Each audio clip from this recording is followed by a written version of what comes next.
आखिरी सांस तक रहेंगे। देखिए, जब फ्लोर टेस्ट होगी तो सबकी टेस्ट हो जाएगी। और इस वक्त की एक अहम खबर आपको दे दें, एकनाथ शिंदे खेमे का एक खुला खत सामने आया है। जैसा कि कहा जा रहा था कि 2 बजे तक तस्वीर साफ हो जाएगी, उससे पहले ये अहम खत सीएम उद्धव ठाकरे के नाम लिखा गया है। ये खुला खत, और इस खत में एकनाथ शिंदे खेमे ने साफ तौर पर लिखा है कि हमारी आवाज सुनी नहीं गई। 2.5 साल से उद्धव ठाकरे का दरवाजा हमारे लिए नहीं खुला।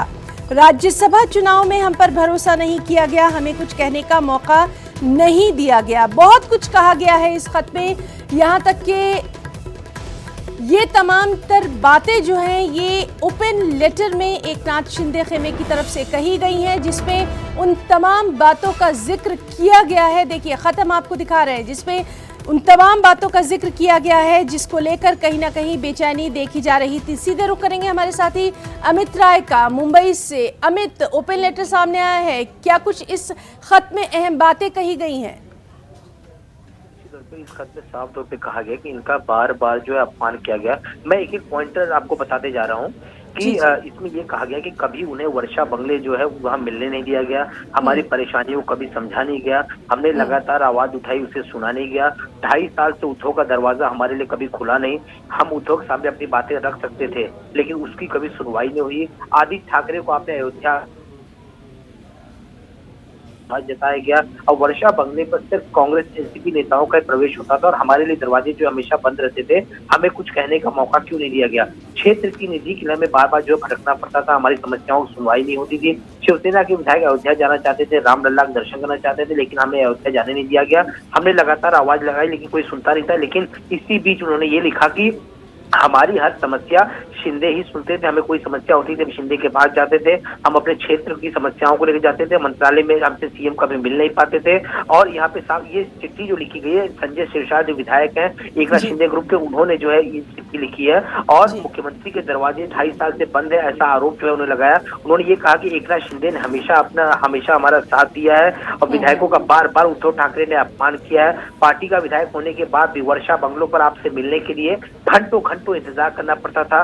कई विधायकों को अयोध्या जाने से रोका गया, मुख्यमंत्री से मिलने के लिए उनके आसपास के लोगों को मनाना पड़ता था, जबकि कांग्रेस एनसीपी के लोगों को मिलने के लिए आपके पास समय होता था, लेकिन खुद की पार्टी के विधायकों से मिलने के लिए समय नहीं होता था। चिट्ठी में हिंदुत्व और अयोध्या का मसला जो है जी अमित, और जनता की हर बात सुनी, उसका समाधान भी किया।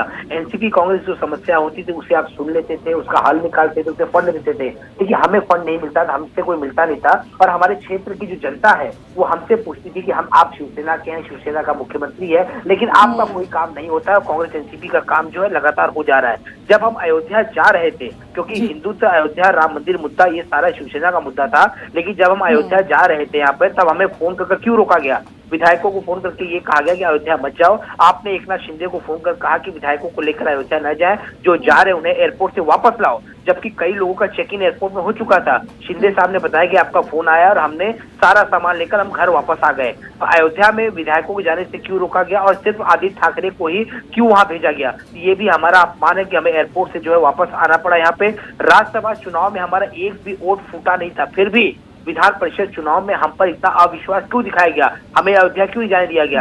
तो ये सारी बातें जो है लगातार पत्र में लिखी हुई हैं।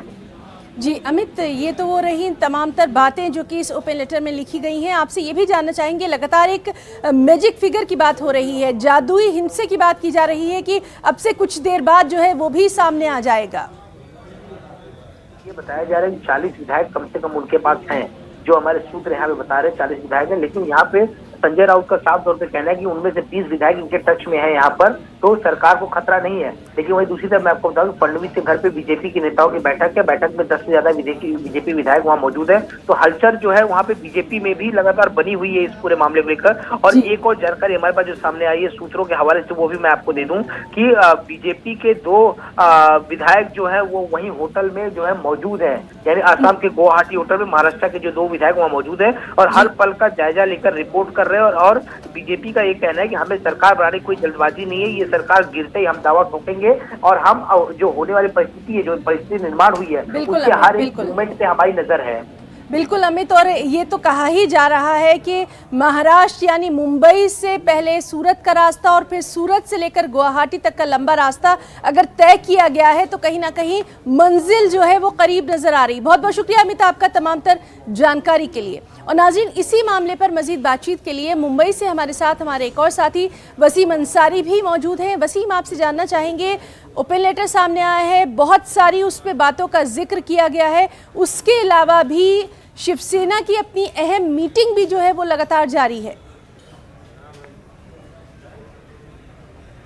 देखिए, जो लेटर है बहुत ही इमोशनल भरा लेटर, जो इमोशनल बातें यहाँ पे रखी गई है विधायकों के तरीके से, क्योंकि एक दिन पहले जिस तरह उद्धव ठाकरे ने अपनी बातें रखी थी, कहीं ना कहीं इमोशनल कार्ड खेला था महाराष्ट्र की जनता के सामने, शिव सैनिकों के सामने, तो कहीं ना कहीं एक तरफ से उसका जवाब दिया जा रहा है कि 2.5 सालों से हमने कोशिश की और आप मिलना नहीं चाहते और आज मिलने की बात कर रहे हो। ये बताने की कोशिश यहाँ पे साफ तौर पर की गई है। लेकिन वहीं पर दूसरा जो खेमा है महाराष्ट्र विकास आघाड़ी का, खास करके कांग्रेस और एनसीपी, यहाँ पे भी हलचल देखने को मिल रही है। एनसीपी की तरफ से बैठकों का दौर शुरू है और अब भी एनसीपी की तरफ से ये नेताओं को आदेश दिया गया है कि किसी भी परिस्थिति के लिए तैयार रहें, यहाँ तक कि यहाँ मन भी बना ले कि अपोजिशन में वो बैठने की तैयारियां कर ले। साथ ही जिस तरह से देखा गया कि महाविकास आघाड़ी की जो कांग्रेस एनसीपी है ये पूरी तरीके से उद्धव ठाकरे के पीछे है। उद्धव ठाकरे जो भी निर्णय लेते हैं हम उनके समर्थन में खड़े हैं। अगर वो सरकार का दावा करते हैं और वो फ्लोर टेस्ट की बात करते हैं तो भी हम उनके साथ हैं, या फिर वो चाहते हैं कि रिजाइन करके ये बताएं कि हमारे पास सरकार में अल्पमत की है तब वो पीछे हटना चाहिए तो भी हम उनका समर्थन करेंगे। यानी कि महाविकास आघाड़ी दोनों तरफ से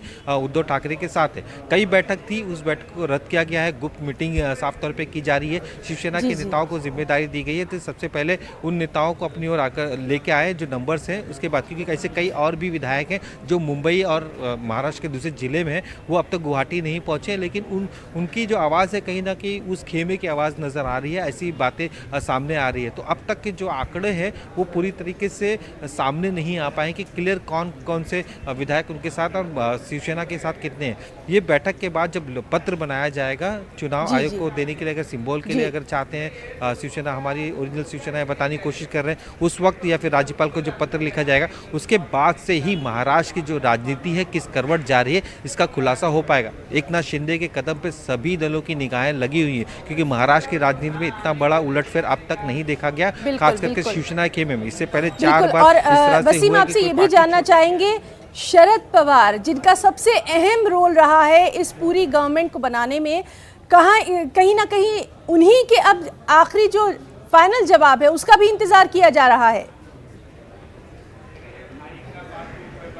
देखिए, जिस तरह से एक दिन पहले सुप्रिया सुले, अजीत पवार, शरद पवार ये जाते हैं उद्धव ठाकरे से मुलाकात करते हैं और अपनी भूमिका साफ कर देते हैं कि हम आपके साथ हैं। रणनीति के तौर पर लगातार अब भी कई दौरे थे शरद पवार के, उन्होंने कैंसिल कर दिए थे। उस बैठकों का दौर शुरू है, वो रणनीति तय कर रहे हैं कि आगे की रणनीति किस तरह की, क्योंकि जो नंबर चाहिए, जो महाराष्ट्र की जो 288 सीटों में से एक सीट पे शिवसेना के विधायक की डेथ हो गई थी, 287 का आंकड़ा है। तो ऐसे में बहुमत के लिए अब 144, पहले 145 था 288 के हिसाब से, अब 144 का आंकड़ा है, ये पार करना है। 144 के आंकड़े को जुटाने के लिए सबसे पहले ये देखना होगा कि शिवसेना के साथ कितने हैं, 15 है, 20 है, 22 है, वो आंकड़े की तैयारी में जुटी हुई। आखिरी प्रयास उनका यही है कि जानने की कोशिश करें। इसके बाद जो उनके समर्थक हैं या फिर उनकी जो संख्या बल है उसे किस तरह से आगे लेके जाए, ये रणनीति तय की जा रही है। सबसे अहम है, इस जो हमारे सूत्र बता रहे हैं कि सरकार के जो नुमाइंदे हैं या फिर जो बड़े रणनीतिकार हैं वो चाहते हैं कि किसी भी तरह से वक्त खींचा जाए। वक्त खींचते हैं तो हो सकता है कि कई ऐसे विधायक हैं जो हो सकता है पार्टी में रिटर्न आ जाए, इस तरह के भी उन लोग की एक तैयारियां शुरू है। इस तरह के कई तरह के पहलुओं पे आज का दिन भी जो है वो काफी अहम समझा जा रहा है महाराष्ट्र की पूरी सियासत के लिए। वसीम, आपका भी बहुत बहुत शुक्रिया अदा करना चाहेंगे और अमित का भी बहुत बहुत शुक्रिया अदा करना चाहेंगे। लगातार हम अपने तमाम तर साथियों से महाराष्ट्र की सियासत से मुताल्लिक तमाम तर अपडेट अपने नाजरीन तक पहुंचा रहे हैं।